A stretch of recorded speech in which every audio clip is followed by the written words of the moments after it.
আসসালামু আলাইকুম, welcome back to my channel. দর্শক, চলে আসলাম ক্ষুদ্র ঋণ সম্পর্কে কিছু কথা বলার জন্য। যেহেতু আমি এই সেক্টরে কাজ করি, এই সেক্টর নিয়ে কিছু জানা থেকে আপনাদের জানানো চেষ্টা করি। আমার আজকের টপিকটি হলো ক্ষুদ্র ঋণের ভূমিকা, মাইক্রো ফাইন্যান্স অথবা মাইক্রো ক্রেডিটে ক্ষুদ্র ঋণের ভূমিকা কী, বাংলাদেশে অর্থনৈতিক উন্নয়নে ক্ষুদ্র ঋণের মতো কার্যক্রম পদ্ধতির ভূমিকা আসলেই কী।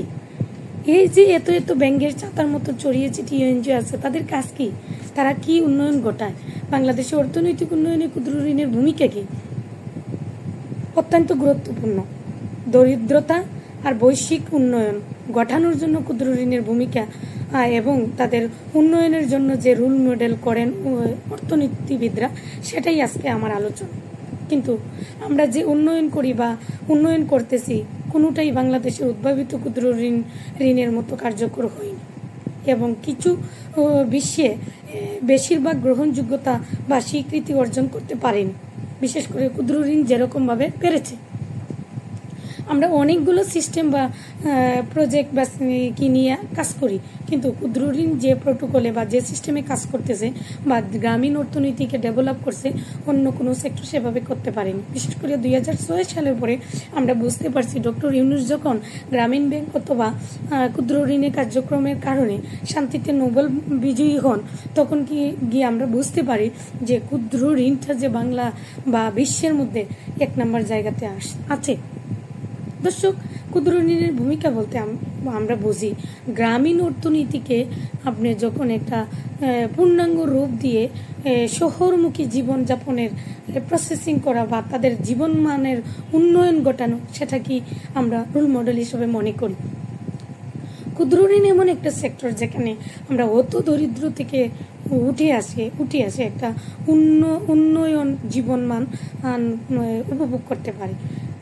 গ্রামীণ অর্থনীতির মধ্যে যে প্রক্রিয়াকরণ বা বাজারজাতকরণের যে সিস্টেমটা, সেটাকে কিভাবে প্রক্রিয়াজাতকরণ করে ভবিষ্যতে আমরা ওটাকে ডেভেলপ করে জীবনমানের উন্নয়ন ঘটাতে পারবো, সেটা কিন্তু ক্ষুদ্র ঋণের ভূমিকা। বিশেষ করে এনজিও সেক্টরগুলো তাদের যে ক্ষুদ্র ঋণ নিয়ে কাজ করে, সেই কাজগুলোকে বাস্তবায়ন করার জন্য যে প্রসেসিংটা, সেটাই ক্ষুদ্র ঋণের ভূমিকা। বিশেষ করে ব্যাংক বা বিভিন্ন প্রজেক্ট নিয়ে যখন কাজ করা হয়, তারা কিন্তু সরাসরি সেটাকে ডেভেলপ করতে পারে না যতটুকু ক্ষুদ্র ঋণ করতে পারে।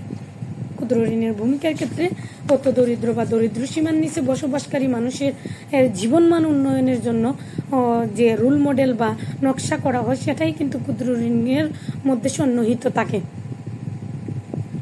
বিশেষ করে ক্ষুদ্র ঋণের কাজটা শুরু হয়েছে সেভাবে করতে পেরেছে কি না জানি না, কিন্তু নারীদের অর্থনৈতিকভাবে উন্নয়ন করার ছিল গ্রামীণ ব্যাংকের মূল লক্ষ্য ও ক্ষমতায়নের বিশেষ ভূমিকা।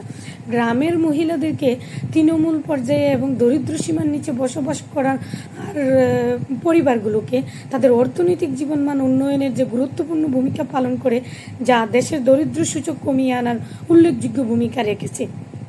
গ্রামীণ অর্থনীতি শক্তিশালীকরণ ও অবকাঠামোগত উন্নয়নের জন্য গ্রাম অঞ্চলের আত্মকর্মসংস্থানের জন্য সুযোগ সৃষ্টি করে দিয়েছে।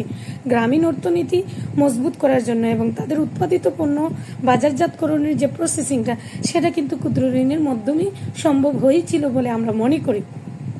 দর্শক, সেই পূর্বে অতীত থেকে শুরু করে প্রায় 2-3 যুগ আগের থেকে শুরু করে বর্তমান অবস্থা পর্যন্ত আমরা যতটুকু উন্নয়ন গ্রামীণ অর্থনীতির মধ্যে পেয়েছি, সেটা কিন্তু ক্ষুদ্র ঋণের মধ্যেই সন্নিহিত ছিল আর এখন পর্যন্ত সেটা সন্নিহিত আছে।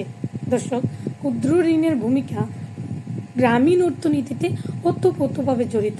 গ্রামের অত দরিদ্র মানুষকে দরিদ্র সীমান্ত থেকে উঠিয়ে এনে যে নীল নকশা বা তাদের যে রোল মডেল নকশা করা হয়েছে, সেটাই হচ্ছে মাইক্রো ক্রেডিট অথবা ক্ষুদ্র ঋণের ভূমিকা। বিশেষ করে ক্ষুদ্র ঋণ গ্রামের দরিদ্র মানুষের জীবনমান উন্নয়নের জন্য কাজ করে যাচ্ছে, কাজ করছে, কাজ করবে। ভবিষ্যতে তাদের উন্নয়নের জন্য কি কি মডেলগুলো করতে হবে, কি কি নকশাগুলো করতে হবে, তাদের এই জীবন থেকে তার পরবর্তী জীবনটা যেন আরও উন্নয়নশীল হতে পারে, ওই লক্ষ্যেই অর্থনীতিবিদরা কাজ করে যাচ্ছে। দর্শক, আশা করি ক্ষুদ্র ঋণের ভূমিকা গ্রামীণ অর্থনীতিতে কতটুকু গুরুত্বপূর্ণ সেই বিষয়টা আমি ক্লিয়ার করতে পেরেছি। যদি আমার চ্যানেলটা ভালো লেগে থাকে, পাশে থাকা বেল আইকনটি চেপে দিয়ে সাবস্ক্রাইব করে দিয়ে পাশে থাকার জন্য অনেক ধন্যবাদ।